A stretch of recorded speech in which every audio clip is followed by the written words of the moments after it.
Hello friends, ಕ್ವಿಕ್ಕಾಗಿ carrot halwa ಹೆಂಗೆ ಮಾಡೋದು ನೋಡ್ಕೊಂಬಂದ್ಬಿಡೋಣ. So 1 kg ಕ್ಯಾರೆಟ್ಗೆ ನಾನು 1.5 ಉಂಡೆ ಬೆಲ್ಲ, ಕೋವಾ, ತುಪ್ಪ ಮತ್ತು ಡ್ರೈ ಫ್ರೂಟ್ಸು, 1 ಲೋಟ ಹಾಲು ತೊಗೊಂಡಿದ್ದೀನಿ.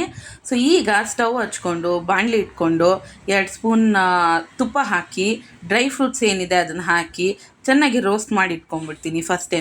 ಸೊ ಡ್ರೈ ಫ್ರೂಟ್ಸ್ ನಿಮ್ಗೆ ಏನು ಇಷ್ಟನೋ ಆ ಡ್ರೈ ಫ್ರೂಟ್ಸ್ ಹಾಕೋಬೋದು. ನೀವು ಯಾವ ಡ್ರೈ ಫ್ರೂಟ್ಸ್ ಬೇಕಾದರೂ ಹಾಕೋಬೋದು ನಿಮ್ಗೆ ಇಷ್ಟ ಅಂದರೆ, ಹೆಲ್ತಿಯಾಗೂ ಇರುತ್ತೆ. ಸೊ ಡ್ರೈ ಫ್ರೂಟ್ಸ್ ರೋಸ್ಟ್ ಆಗಿದ ತಕ್ಷಣ ತೆಗೆದಿಕ್ಕೋತಾ ಇದ್ದೀನಿ ಡ್ರೈ ಫ್ರೂಟ್ಸ್ ಒಂದು ಕಡೆ. ಇವಾಗ ಇದೇ ಬಾಣಲಿಗೆ 2 ಸ್ಪೂನ್ ಮತ್ತೆ ತುಪ್ಪ ಹಾಕ್ಕೊಂಡು ಮತ್ತೆ ನಾನು 1 kg ಕ್ಯಾರೆಟ್ನ ತುರಿದಿಟ್ಕೊಂಡಿದ್ನಲ್ಲ ಅದನ್ನೆಲ್ಲ ಹಾಕೋತಾ ಇದ್ದೀನಿ. ಚೆನ್ನಾಗಿ ಅದನ್ನು ನೀಟಾಗಿ ಮಿಕ್ಸ್ ಮಾಡಬೇಕು.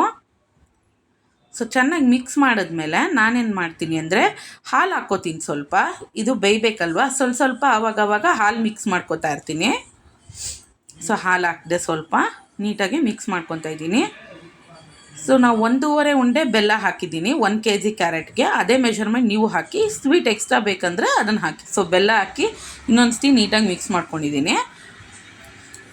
ಹಾಲು ಹಾಕ್ತಾಯಿದ್ದೀನಿ, ನೀರು ಹಾಕಬೇಡಿ, ಹಾಲು ಹಾಕಿ. ಗಟ್ಟಿ ಹಾಲಿದ್ರೆ ಇನ್ನೂ ಒಳ್ಳೆಯದು. ಸೊ ನೀಟಾಗಿ ಮಿಕ್ಸ್ ಮಾಡ್ಕೊತಾ ಇದ್ದೀನಿ. ಮತ್ತು ಲಿಡ್ ಕ್ಲೋಸ್ ಮಾಡಿ ಆವಾಗವಾಗ ಮಿಕ್ಸ್ ಮಾಡ್ಕೊತಾ ಇರ್ತೀನಿ. ಏನಿಲ್ಲ ಅಂದರೂ ಒಂದು 10 ಮಿನಿಟ್ಸ್ ಚೆನ್ನಾಗಿ ಬೇಯಿಸ್ಕೋಬೇಕು. ಚೆನ್ನಾಗಿ ಬೇಯಿಸ್ಕೊಂಡು ಮತ್ತೆ ಇನ್ನೂ 1 ಸ್ಪೂನ್ ತುಪ್ಪ ಹಾಕ್ಕೊಂಡಿದ್ದೀನಿ. ನಾನಿಲ್ಲಿ 6 ಸ್ಪೂನ್ಸ್ ಆಫ್ ತುಪ್ಪನ ಡಿವೈಡ್ ಮಾಡಿಕೊಂಡು ಅವಾಗವಾಗ ಹಾಕ್ತಾಯಿದ್ದೀನಿ. ನೀವು ಬೇಕಾದರೆ 7 to 8 ಸ್ಪೂನ್ಸ್ ತನಕ ಹಾಕ್ಕೋಬೋದು ನಿಮ್ಗೆ ಇಷ್ಟ ಆದರೆ. ಸೊ ಬೆಂದಿದೆಯಾ ಅಲ್ವಾ ಚೆಕ್ ಮಾಡ್ಕೊತಾ ಇದ್ದೀನಿ. 80% ಬೆಂದಮೇಲೆ ನಾವು ಕೋವಾ ಇಟ್ಕೊಂಡಿದ್ವಲ್ಲ ಅದನ್ನು ಹಾಕ್ಕೋಬೋದು. ಕೋವಾ ಬಂದು ನಾನು ಒಂದು 150 ಗ್ರಾಮ್ಸ್ ಕೋವಾ ತೊಗೊಂಡಿದ್ದೀನಿ. ಬೇಕಾದ್ರೆ ನೀವು ಇನ್ನೂ ಟೇಸ್ಟ್ ಚೆನ್ನಾಗಿ ಬೇಕು ಅಂದರೆ ಇನ್ನೂ 200 ಗ್ರಾಮ್ಸ್ ಹಾಕ್ಕೋಬೋದು.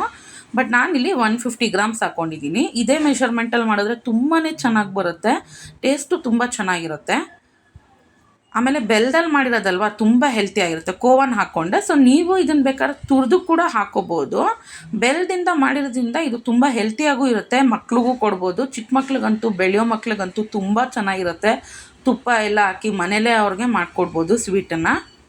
ಸೊ ನೀಟಾಗಿ ಮಿಕ್ಸ್ ಮಾಡ್ಕೊತಾ ಇದ್ದೀನಿ. ಸೊ ಅವಾಗವಾಗ ಡಿವೈಡ್ ಮಾಡ್ಕೊಂಡು ತುಪ್ಪ ಹಾಕ್ಕೊಂಡಿದ್ದೀನಿ. ಏಲಕ್ಕಿ ಸ್ವಲ್ಪ ಸ್ಮೆಲ್ಗೆ ಹಾಕ್ತೀನಿ.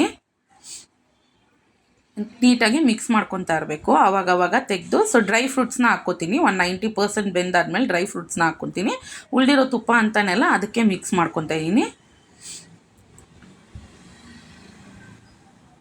ಸೊ ಇದು ಬಂದು ಕ್ಯಾರೆಟ್ ಹಲ್ವಾ. ಇದೇ ಟೈಪ್ ನೀವು ಬೂದ್ ಕುಂಬಳಕಾಯಿ ಹಲ್ವಾ ಕೂಡ ಮಾಡ್ಕೋಬೋದು, ಸೇಮ್ ಪ್ರೊಸೀಜರಲ್ಲಿ.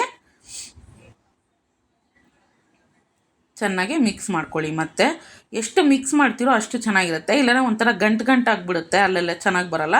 ಸೊ ಆದಮೇಲೆ ನಮ್ಮ ಡ್ಯಾಡಿಗೆ ಟೇಸ್ಟಿಗೆ ಕೊಟ್ಟೆ, ಅವರು ತುಂಬ ಚೆನ್ನಾಗಿದೆ ಅಂದರು. ನಮ್ಮ ಡಿಂಕೂ ಅಪ್ರೂವಲ್ ಕೊಡ್ತಾ ಇದ್ದಾನೆ, ಬಂದ್ಬಿಟ್ಟು ಸ್ಮೆಲ್ ನೋಡಿ ಚೆನ್ನಾಗಿದೆ ಅಂತ ಬುಗುಳ್ತಾ ಇದ್ದ. ಸೊ ಸೂಪರ್ ಆಗಿದೆ. ಸೊ ನಿಮಗೂ ಇಷ್ಟ ಆದರೆ ಈ ರೆಸಿಪಿನ ಲೈಕ್ ಮಾಡಿ, ಶೇರ್ ಮಾಡಿ, ಸಬ್ಸ್ಕ್ರೈಬ್ ಮಾಡಿ, ಮತ್ತು ಕಮೆಂಟಲ್ಲಿ ತಿಳಿಸಿ ಹೆಂಗಿದೆ ರೆಸಿಪಿ ಅಂತ. Thank you so much.